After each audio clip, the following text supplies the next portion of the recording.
passant. La foule entend et dit, Jésus de Nazareth est ici.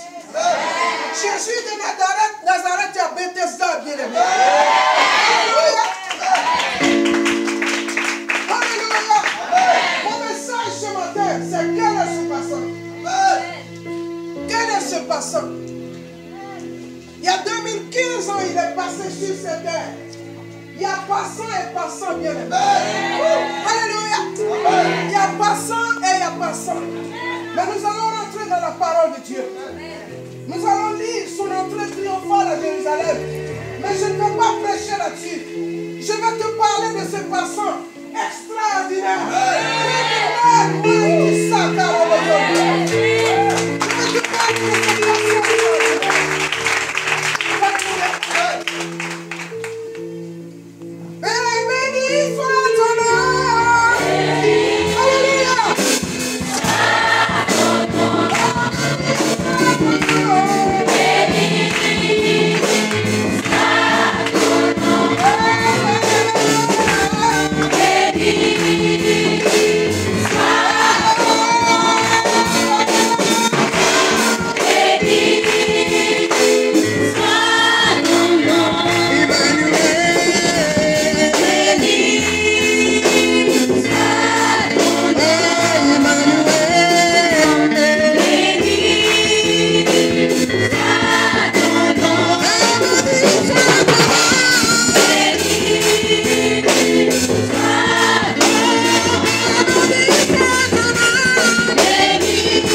À lui seul soit la louange, l'élévation.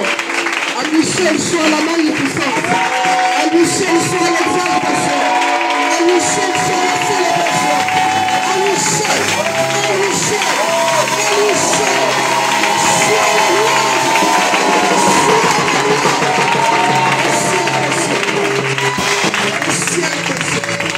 Il est incomparable. Il est unique dans son genre. Il n'y a point de semblable à lui. Il n'y a point de semblable à lui. Alléluia. Alléluia. Bien-aimé, sois dans l'allégresse. Ce temps de Rameau me rappelle quelque chose de merveilleux pour nous. On ne fait que rentrer dans le pas de la fête. Alléluia. Rameau, c'est le jour de cheminement du Seigneur pour aller acquérir le salut pour nous. Pour aller réécrire l'histoire de chaque homme sur la terre. Oui, c'est ça qui me procure la joie. Ce cheminement, cette entrée triomphale du Seigneur à Jérusalem. C'est une signification tout autre pour nous. Je dis c'est le cheminement pour aller réécrire l'histoire d'une humanité entière. Alléluia.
des sentiments de reconnaissance à ce Dieu grand et merveilleux,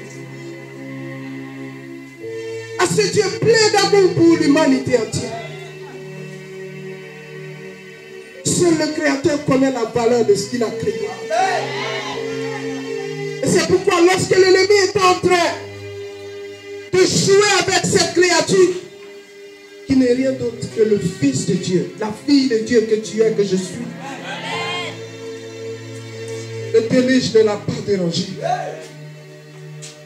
Les problèmes qu'ont traversé Israël ne l'a pas dérangé. Il était assis sur son trône serein. Et lorsqu'il s'est agi de toi et moi, lorsqu'il s'est agi de notre destinée, lorsqu'il s'est agi de restaurer notre image,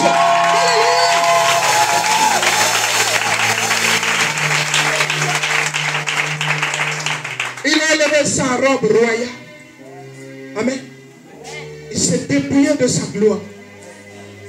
Il s'est dépouillé de sa royauté. Je te rappelle qu'il est le roi des rois. Il est le prince de tous les rois. Ça veut dire que quand on réunit tous les rois de l'univers, il coiffe tous ces rois.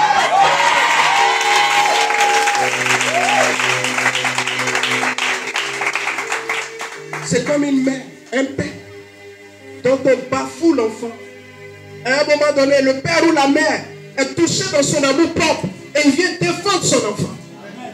Et c'est ce qui s'est passé. Alléluia. Il s'est dépouillé. Il s'est levé de son trône. Un roi ne se lève pas de son trône comme ça.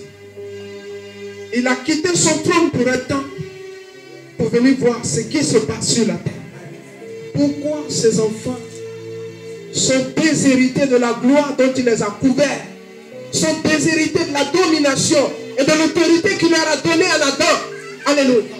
Et il abandonne son trône de gloire. Il prend la forme d'un être humain. Alléluia. Je te parle de celui-là qui est le représentant légal de l'homme dans la Trinité divine. Et il s'appelle le Fils de l'homme. Et il s'appelle Jésus de Nazareth. Alléluia.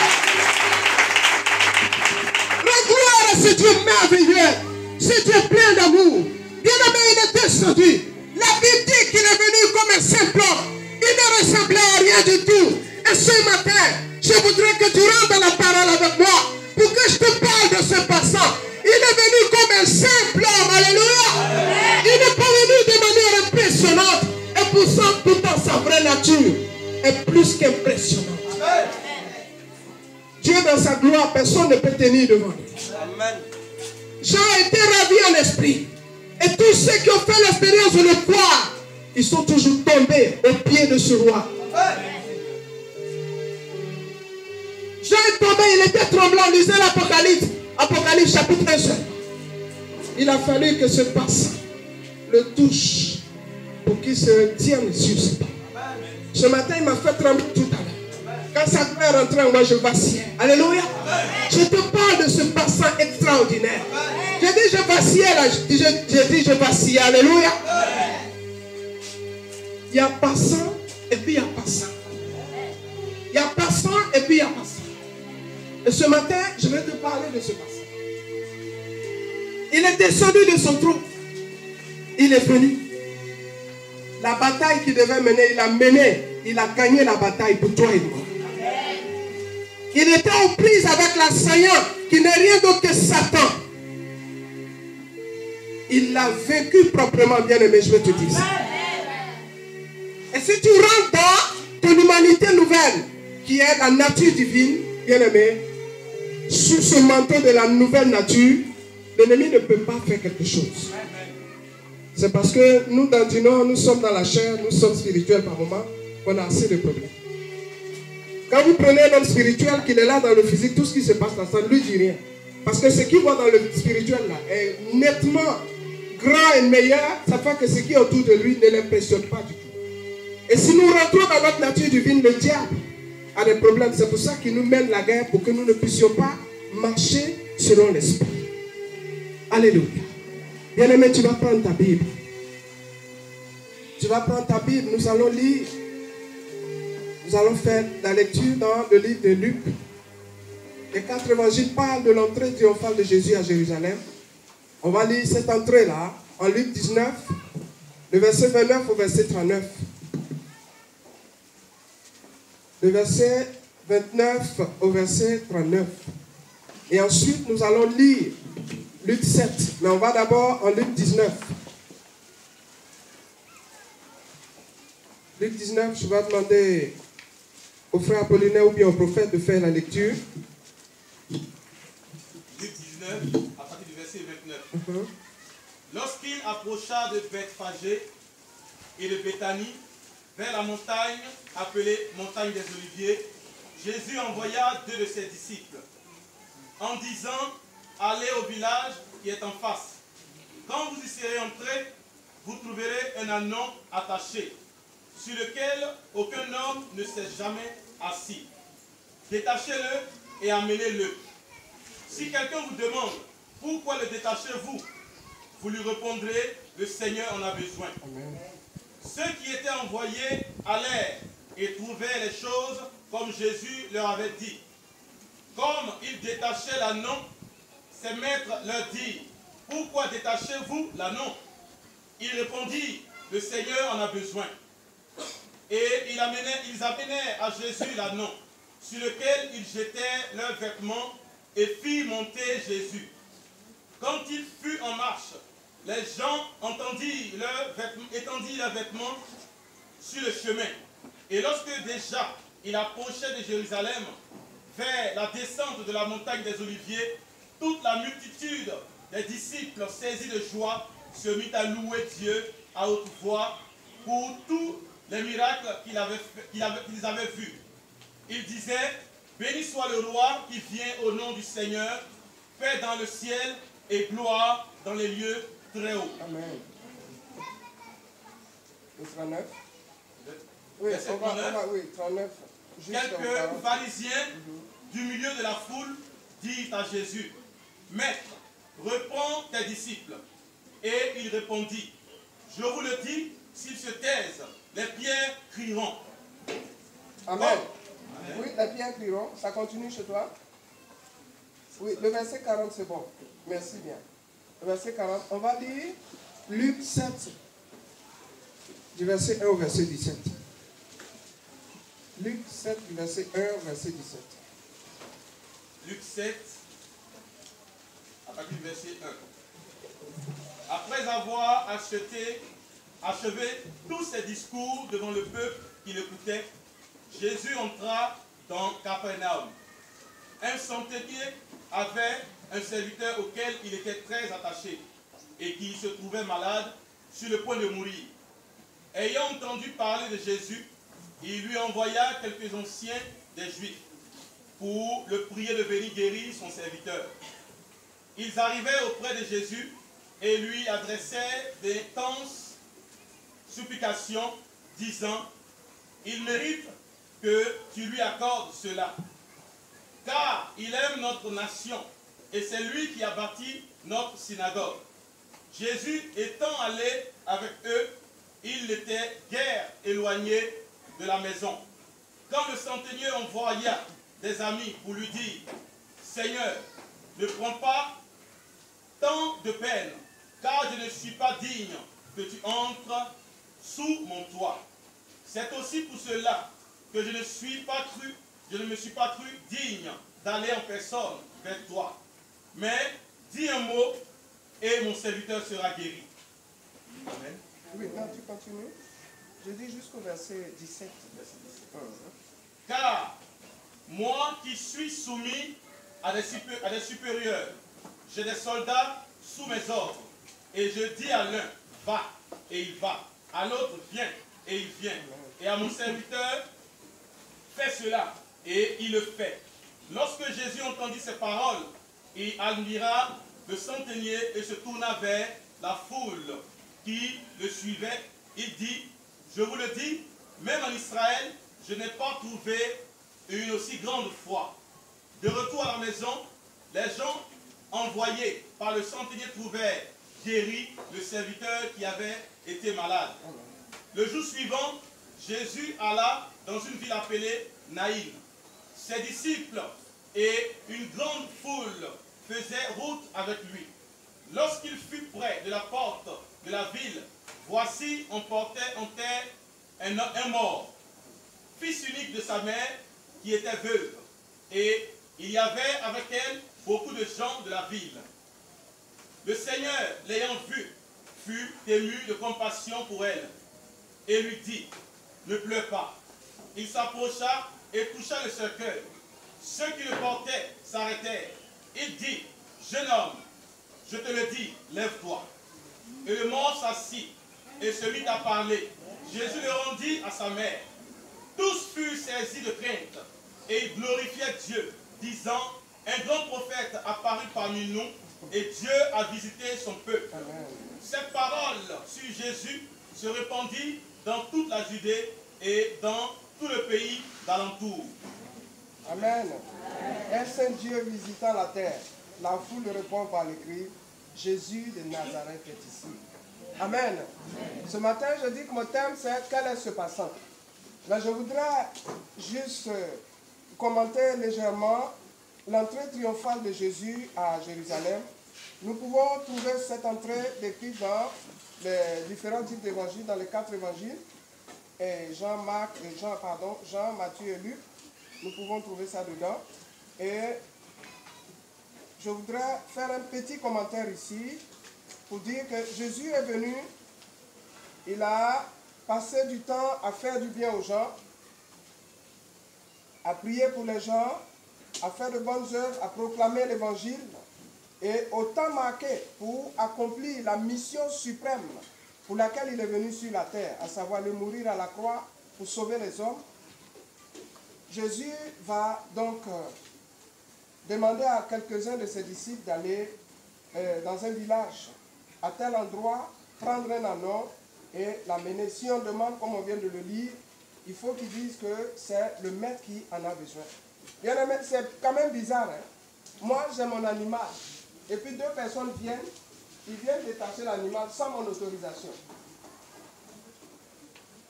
Et puis, ils détachent, je demande, qu'est-ce que vous faites là? Ils disent, le maître en a besoin. Le vrai maître, c'est pas moi qui ai ma chose. C'est moi qui ai la chose qui suis le maître, non? Mais la Bible dit, le maître en a besoin.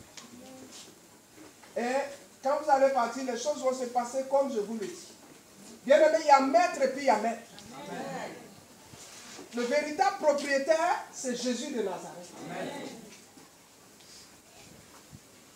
L'anneau est venu, comme Jésus l'avait dit. Et là, ce n'est pas une révélation. Jésus n'est pas allé à l'endroit. C'est d'où il était assis, il a vu. Par la parole de connaissance. Le don de la parole de connaissance, Jésus savait qu'à tel endroit, il y avait un anneau attaché. Et il avait besoin de cet anneau. Et donc, il envoie ses serviteurs là-bas aller chercher l'anneau. L'anneau est venu. De tout le temps où Jésus était là, il n'a jamais été honoré. Mais le temps de l'honneur et de la gloire étant arrivé, alors la Bible nous dit que les gens ont étendu leurs vêtements sur l'anneau. Les gens ont étendu des palmes et des vêtements sur le chemin de Jésus. Bien aimé, tout ça, ce sont des actes prophétiques. Ce sont des actes prophétiques qui dénoncent, qui révèlent qui est Jésus véritablement. Jésus est le roi des rois. Jésus est le prince des rois. Il est le Seigneur des seigneurs. Mais cet acte d'honneur n'est que symbolique et prophétique. Alléluia.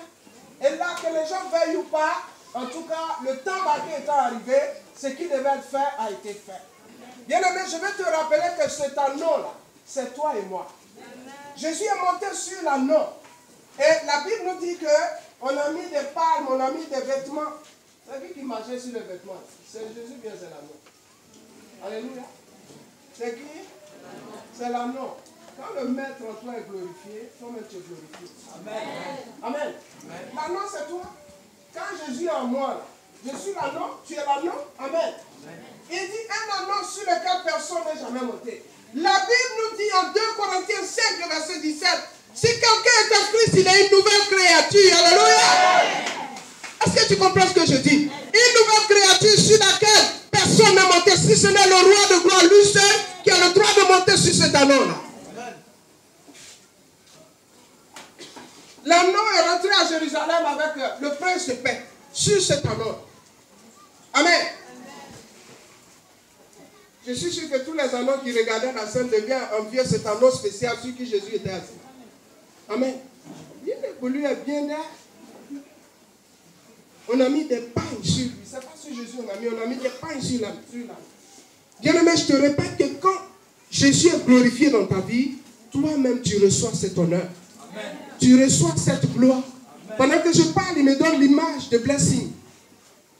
Le révérend Blessing, le prophète Blessing Bernard. Chacun de nous, vous connaissez son histoire. Cet homme a beaucoup souffert dans sa vie.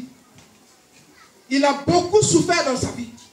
Sa mère était une prostituée, la fille de prostituée. Je ne le dis pas pour le dénigrer, mais pour montrer le degré de gloire que Dieu a réservé à cet homme. Tous ceux qui sont grands titres dans sa famille sont morts. C'est-à-dire, le décret maléfique, c'est que ceux-là, ils seront rien jusqu'à ce qu'ils meurent.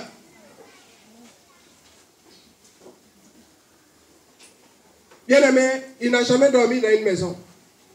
Soit au dehors, s'il a une maison, c'est un garage. Suis-moi bien. Il n'a pas connu son père. Je dis bien, sa mère était prostituée. Et sa mère travaillait chez des gens, il n'avait pas droit à la maison. S'il a trop dormi, c'est dans le garage.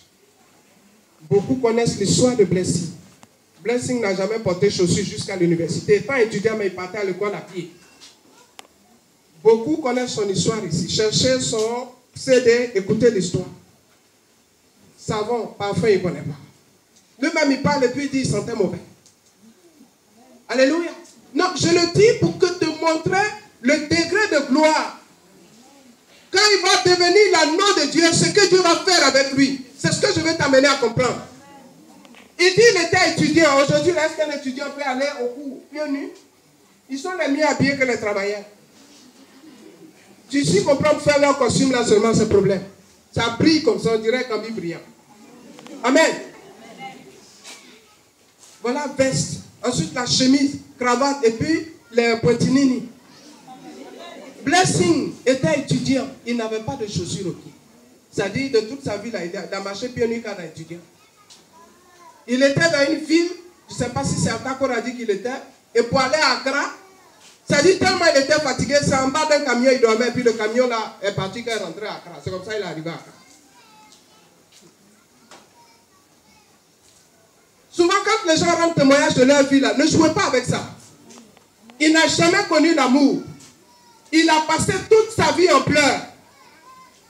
À un moment donné, il est arrivé chez une dame. La dame l'a prise comme son enfant. Mais ça n'a pas duré, la femme est morte. Quand il arrive quelque part, la personne meurt. Je suis en train de couper pour te donner parce que je dois prêcher. Mais pour te montrer, quand Jésus monte sur l'anneau que toi et moi nous sommes, quelque chose se passe. Quand la femme est décédée, il a failli devenir fou. Amen. Mais en temps, il allait à l'église. Et la grâce de Dieu a commencé à se manifester dans sa vie. J'ai dit, il est parti en ville, dans une autre ville, en bas des camions, il dormait. Quand il est arrivé en ville, c'est là qu'il a su que le camion est garé, il sait qu'il est arrivé à Accra. C'est un Ghanéen. Mais il partait à l'église, il était fidèle. Mais Dieu, au temps marqué, va toucher à son histoire. Il était au bord d'une plage et il y a un monsieur qui venait. Et puis le Saint-Esprit lui dit, celui-là, c'est un dealer. Et quand il a croisé le monsieur, c'est vrai qu'il n'a pas été sage, il a dit au monsieur que tu es un dealer. Le monsieur l'a menacé, tout. Mais en tout cas, ça tournait en sa faveur au dernier moment. Les relations se sont arrangées pour les deux. Alléluia. Et c'est ce monsieur qui, à un moment donné, va faire partie de Blessing à Londres. Alléluia. Aujourd'hui, là, quand il est habillé, j'ai vu l'homme. Il avait un séminaire ici en Côte d'Ivoire, je ne sais pas, en 2000, peut-être 2009, je ne sais pas. Je suis allé à ce séminaire, je l'ai vu. Parce que j'ai dit, l'homme là, il faut que j'aille le voir. Et c'est comme ça qu'il est arrivé à Londres. Et les grâces que Dieu lui a données ont commencé à l'aider, notamment cette période. C'est un prophète. Et donc, il a commencé à vraiment œuvrer pour le Seigneur. Il est tombé sur une femme qui avait le sida aussi. Il a dit à la femme qui a le sida, ça tournait mal pour lui, mais Dieu a réglé le problème. Le médecin qui suivait la femme, c'est un grand athée. Il a fait comprendre que la femme l'avait guéri du sida. La femme est guérie, le monsieur s'est converti. Alléluia. Pour te dire que Blessing, aujourd'hui là, c'est l'homme le plus heureux au monde. Il a réussi à sortir. Quand Dieu s'est glorifié dans sa vie, son ministère a pris de l'ampleur. Il a réussi à convertir sa maman. Ça n'a pas été facile, mais il a converti sa maman. Alléluia. J'ai dit au jour d'aujourd'hui, c'est l'homme le plus heureux. Il vit à Londres. Et aujourd'hui, il prend soin des orphelins. Il a tellement souffert dans sa vie. Non seulement il a réussi à faire convertir sa mère, mais il a amené sa maman à aller à l'école. La femme, imaginez quelqu'un qui a élevé un enfant, qui a fait, comme on appelle, la prostitution. C'est-à-dire, elle a un certain âge, elle est adulte. Mais elle est partie à l'école, qu'elle est sortie ingénieure dans la vieillesse. Oui. Quand Dieu, le prince de paix, Jésus le prince de paix, est sur la norme que tu es, il se glorifie. J'ai vu l'homme, il était impeccable. Là où on l'a vu, là-dessus, il te dit que voilà ce que j'étais avant. Tu as dit non, toi tu mens. Accepte d'être cet homme docile sur lequel Jésus doit monter pour pouvoir faire son entrée triomphale. Alléluia. Bien-aimé, l'heure était arrivée pour que Jésus se glorifie. Sinon, pour que Dieu glorifie son Fils unique qu'il a envoyé sur la terre pour une mission. Et voilà que le moment est arrivé, Jésus fait son entrée triomphale à Jérusalem. Et voici les pharisiens et les gens, les autorités du peuple qui sont jaloux. Parce que ça criait, Hosanna, béni soit-il, Hosanna, fils de David, Hosanna, etc., etc. Ça là où est jalousie qui est dedans? Amen. Que oui, il n'a qu'à dire à ses disciples, ils n'ont qu'à se taire. Mais le moment était arrivé pour que Jésus prouve à ces gens-là qui lui, il n'est rien. Je ne sais pas s'ils ont compris le message qu'il leur a donné, parce que c'est en hébreu il a parlé. Moi, je ne suis pas hébreu, je suis à Djoubrou. Alléluia. Donc ne compte pas sur moi, je vais te dire ça en français seulement. Il dit, maître, dis à tes disciples de se taire. Jésus leur a dit, ceux-là, même s'ils se taisent, les cailloux là, Pierre là, c'est français, les trop. Il dit, caillou qui est là, va crier aux anneaux au fils de David. Ça veut dire quoi? C'est-à-dire, lui, il est le créateur qui est descendu en chair et en os. Il peut faire parler les cailloux là, alléluia. Il est celui qui donne vie à ce qui est mort. Amen. Il est celui qui a fait parler l'âne à Balaam. Amen. Il est celui qui a donné une vision. Est-ce qu'un animal peut avoir une vision? Est-ce que vous connaissez Jésus de Nazareth? Est-ce qu'un âne peut avoir vision? Mais l'âne de Balaam là a vu l'ange qui est arrêté là. Tellement Balaam était aveuglé. Alléluia. Amen. Il est grand et redoutable, bien-aimé. C'est de ce Dieu-là que je veux te parler ce matin. Donc retiens pour son entrée triomphale que le moment était arrivé pour que le Fils de l'homme soit glorifié. Que ses ennemis veillent, qu'il ne le veille pas, il sera glorifié. Parce que ça a été tracé comme ça, il n'y a rien à faire. Amen. Alléluia. Bien-aimé, je vais m'arrêter ici pour l'entrée triomphale de Jésus. Ça est dans la Bible. Quand on lit, ça nous procure de la joie. Mais ce matin, je vais te parler de ce Jésus. Et je répète encore que le thème de ce jour, c'est quel est ce passant? Quel est ce passant? Bien-aimé. Il y a des passants ordinaires, mais il y a un seul passant extraordinaire. Qui est ce passant? Quelles sont les caractéristiques des passants ordinaires? Quelles sont les caractéristiques de ce passant extraordinaire? D'où il vient et pourquoi il passe? Pourquoi il est venu? Alléluia. C'est de cela que je voudrais que nous puissions parler ce matin. Bien aimé, quand il fait jour, chacun passe. Chacun s'habille, il sort de chez lui et puis il passe. D'autres s'en vont au travail, d'autres s'en vont à l'école, d'autres s'en vont à leur commerce, d'autres s'en vont chercher le travail. Il y en a même matin, pendant qu'ils se lèvent, ils s'en vont chercher femme. Non, je ne dis pas ça pour rigoler. J'ai été très choqué. J'ai été très choqué. Je dis, mais le gars, il est maudit.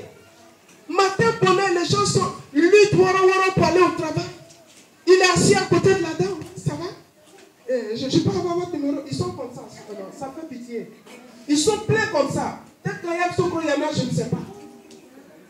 Yo. Oui, je peux avoir ton numéro.